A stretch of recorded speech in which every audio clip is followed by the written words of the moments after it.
What's good? What's good, everybody? Welcome back to another episode of The Urban Platform Speaks. Make sure to like and subscribe as you tune into the channel and you check out the content. And this in this video, man, I'm gonna talk about a kid from Baltimore, my hometown, who um who chose a different path, right? And he did not compromise his integrity and compromise his religion. He chose a different path when it came to basketball, right?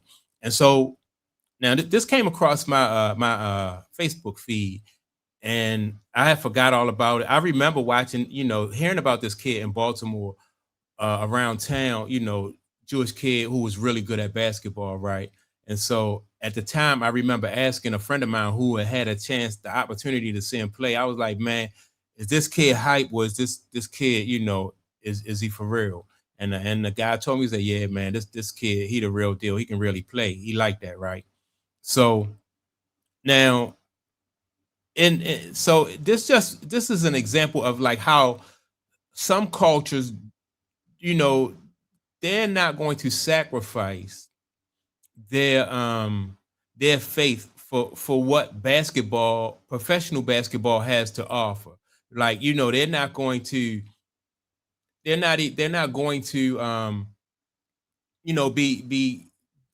excited about all the money and all the cars and the houses and the women and the stuff that come with that. Some cultures just not even really phased by that, right? And so if they have to walk away from it, like what this guy Tamir did, then they'll do that. And so now, just and the reason why I'm featuring this guy on here or talking about this guy on here is because I think this is what more basketball players or more professional athletes in general need to do when it comes to um walking in faith, because you don't want to find yourself in a situation where people have leverage over you, and you're pursuing a dream, and then you accomplish that dream, and you're still not happy because of what's going on inside that behind the background. So listen to this story about Tamir Goodman, and then I'm gonna come back and give some more input. They called him the Jewish Jordan, the 6'3" Orthodox Jewish point guard from Baltimore, Maryland, whose game, religion, and looks made him an overnight media phenomenon. He was ranked top 25 in the country and averaged 40 points per game his junior year at an all-boys Jewish school that only had 72 students. There's one thing he refused to sacrifice: his faith, and that includes observing Shabbat, the Jewish day of rest, from sundown Friday to sundown Saturday. So the game he loved didn't always fit his faith, but it was non-negotiable. This is Tamir Goodman, Baltimore hoop legend. I'm about to put y'all on, kids. Please pay attention. Tamir had the opportunity that kids in Maryland can only dream of, and that's being a Turk, hooping at University of Maryland. But Maryland wouldn't make the accommodations that his faith required. And like I said before, non-negotiable. Tamir walked away, and he signed with Towson University. They made sure the game schedule didn't conflict with Shabbat, and they even had a kosher concession stand at the games. They didn't make Tamir choose between who he was and the game he loved. They made room for both. And he went to work his freshman year, in and out, jumped from the free throw line for the leg, pull up off one dribble, the man jumping 3 feet in the air. Mind you, this is against University of Michigan. Trey ball. As you can see, he was really like that, and this is just his freshman year, all the way to the cup. After a coaching change, Tamir decided to part ways with Towson his sophomore year. He didn't decide to transfer to another school. He went pro in Israel. He played there for a few seasons, retired, and even wrote a children's book about his journey, bro. He showed us walking in faith does not mean walking away from your dreams. This is Tamir Goodman. I just put y'all on. You're welcome. All right, so just and I get it. Like as an athlete, you want to play against the best, just to test your skill and improve your skill level. But like, is it really worth it when you find yourself in a position where people have, like I said, they have so much leverage and control of you, and then you're not really happy because now you have people pulling you in so many different directions, and so much shady stuff go on in professional basketball, right? But some, like I said, some faiths won't even, like this guy faith wouldn't they allow him to compromise at all. Like he really wanted to, being from Baltimore, he wanted to go to the University of Maryland. Maryland would not accommodate, his belief, as far as like on certain days. I think he couldn't I don't know, he had to worship certain ways on certain days and stuff like that, right? And so he didn't, he wound up going to Towson, which is, inside is Baltimore. That's a local school in Baltimore. So he wound up going there, right? But he wasn't going to go to Maryland and compromise his faith and not worship the way he was supposed to worship, or not worship the way he wanted to worship. And so he wound up going to Towson, played there. You saw he played there for 1 year, and they had a coaching change, and he wound up going overseas and playing, right. And every once in a while, you hear about an athlete who just they have their priorities in line. And so they don't care how much you offer them, as far as, like I said, houses, money, material, wealth and fame and stuff like that. They walk in faith. And then, so now he's in a position where he don't have to deal with some of the things that come along with being a professional athlete in the NBA at that level. And I would think, in my opinion, I just think that I think that sometimes you'll be happier with less. You know, I really do. And some people don't even write. Like, if you told, like, a rich family, if you were rich and you decided that you wanted to be a basketball player, like, they would be like, "What, you want to be a basketball player?" That.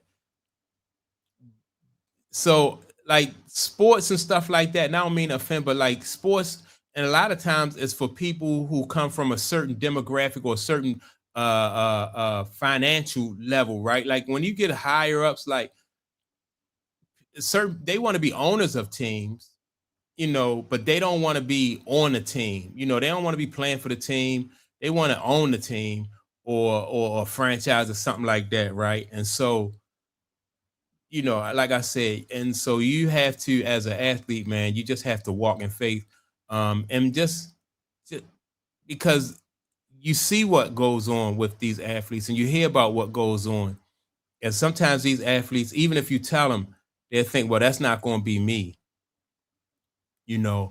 But I think personally, I just think that you get more out of life if you carve out your own. You make a way and a path. You carve out your own path, so to speak, right? Because everything you have is everything that you have built for yourself, and that's something that people can't take away from you. And to me, that's worth more than being like, and like I said, you want to be able to, if you could play at the NBA level and not deal with the politics that go along with it, and not have to worry about agents trying to rip you off, or some young lady trying to put you in a compromising position, so y'all can she can get money out of you, maybe have a baby with you, and then marry you for a few years to take half your money. It's just so much crazy stuff that go along with that NBA life, or with professional sports or entertainment life in general, right? And so I just think that this kid right here, Tamir Goodman, just made just a good example, man, of like what you got to think about, when you sign up for the NBA, or you sign up for the NFL or any professional sports, man. Basically, it's a whole lot of stuff that come with that. But if you have morals and ethics and certain things, you say you're not going to compromise, that's the only way you can go. You'll be able to deal with those type of situations, because it's people are there waiting for you. They're waiting for the next batch of. Every year you get 60. I think every draft they draft 60 new basketball players, right, in the draft, and so they people just waiting for you to get there so they can figure out ways they can just take advantage of you, take all your money, and exploit you in all different kinds of ways. And so, but you got to be able to like I said, just stand and walk in faith, like this guy did, man. Tamir Goodman. Um, is it worth it to be playing against the best, and developing in the best, and then you have to pull up with some of the politics and some of the other stuff that come along with being a professional athlete? I don't know. I mean, well, for me, I'm sure it wouldn't be worth it for me. And I have even had people comment on some of my videos and say, "Man, I'm sure glad, I'm glad I never made it to that level." Whether it was, you had people because you have a lot of guys who are very good athletes, and for some reason or another, they didn't make it all the way. You know what I mean? And then when they look at what goes on, they were like, man, and I remember telling a friend of mine, we were talking about professional football and what the football players go through when they play, after their playing days are over with. And, I wouldn't want to be a ex-football player dealing with hip injuries or knee injuries and dealing with, the NBA, the NFL don't want to pay for certain procedures. Then you have people with the neurological, these conditions and stuff like that. So, and like I said, most of the time, man, these people wind up with no money and been through a whole bunch of drama. And on top of that, health is failing them, man. So that's why I thought it was a good idea to feature this guy, Tamir Goodman. So that's my take on it. Make sure to like and subscribe. Also, don't forget to leave a comment. And with that being said, man, I'm going to check y'all out in the next video. Peace.